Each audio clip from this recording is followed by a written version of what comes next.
우리가 아는 류큐 왕국, 참 화려하죠.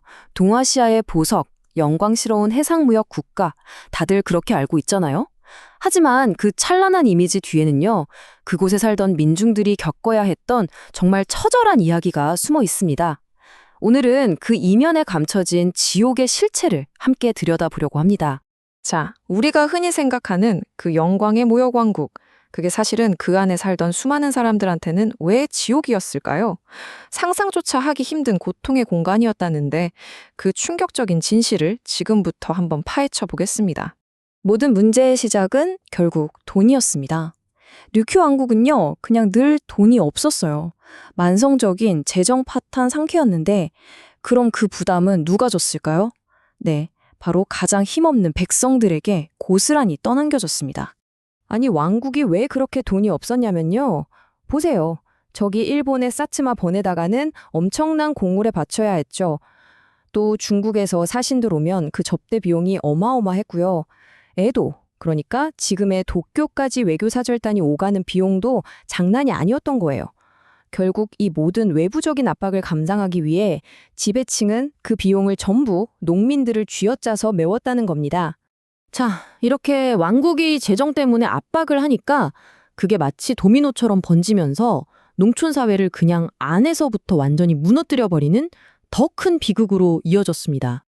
가네도레라는 말이 있어요. 이게 뭐냐면 붕괴의 첫 단계라고 보시면 돼요.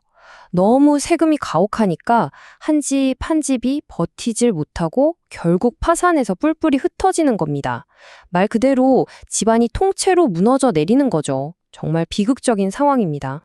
근데 이게 한두 집에서 끝나는 문제가 아니었어요. 더 끔찍한 건 여도레라는 건데요. 당시엔 연대 책임제였거든요.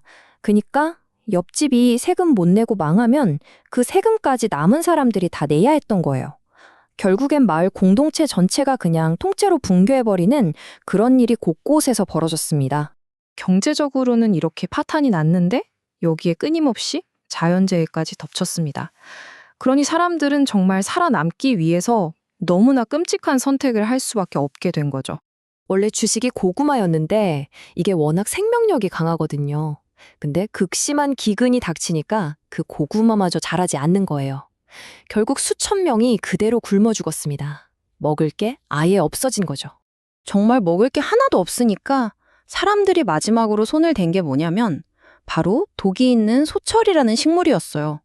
근데 이게 독 제거를 조금만 잘못해도 바로 죽는 정말 목숨을 건 도박이었던 거죠.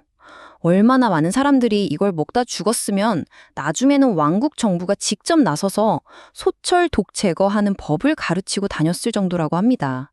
정말 절망적이죠. 그리고 또 다른 비극이 있었습니다.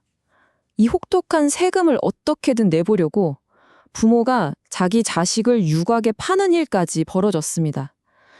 인신매매가 그냥 만연했던 거예요. 자, 이제 류큐 왕국에서도 가장 잔혹한 수탈이 집중됐던 곳, 바로 사키시마 제도로 가보겠습니다. 여기서는 정말 상상조차 하기 힘든 세금 제도가 시행되고 있었습니다. 이게 바로 그 악명 높은 인두세의 논리입니다. 표를 보시면 아시겠지만 이건 뭐 재산이 많고 적고 땅이 있고 없고가 중요하지 않아요. 그냥 사람 머릿수대로 세금을 매기는 법니다.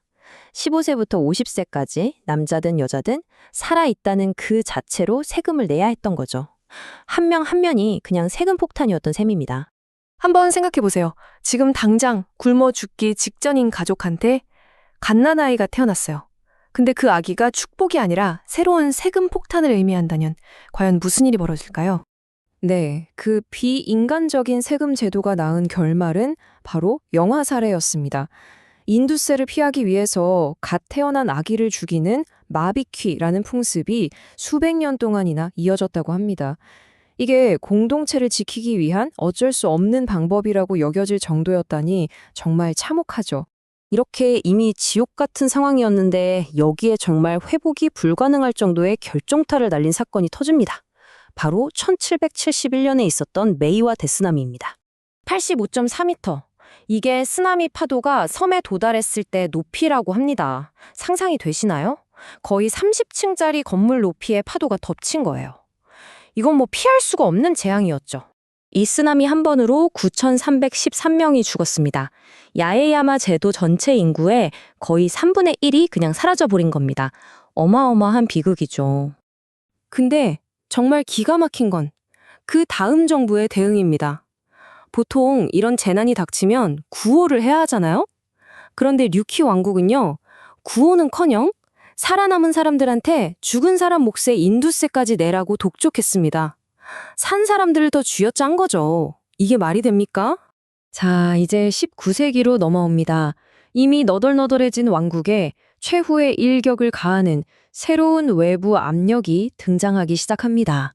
이 타임라인을 보시면 왕국이 어떻게 완전히 파국으로 치달았는지 한눈에 보입니다. 이게 단 하나의 사건 때문이 아니었던 거죠. 1771년 쓰나미로 사회 기반이 완전히 무너졌죠. 인구는 급감하고요. 그런데 1800년대 들어서 서양 배들이 나타나기 시작하면서 계속 물자를 요구해요. 나중에는 아예 강제로 무상 공급까지 해야 했습니다. 안 그래도 바닥난 재정이 이걸로 그냥 거덜 나버린 거죠. 결국 재정적으로도 사회적으로도 완전히 붕괴하고 맙니다. 오늘 이 이야기들을 쭉 보면서 우리가 마지막으로 던져봐야 할 질문인 것 같습니다. 우리가 어떤 영광스러운 과거를 이야기할 때 우리는 과연 누구의 이야기를 외면하고 있는 걸까요? 화려하게 포장된 역사 뒤에 가려진 수많은 사람들의 고충을 기억하는 것. 어쩌면 그게 우리가 역사를 제대로 마주하는 방법이 아닐까 싶습니다.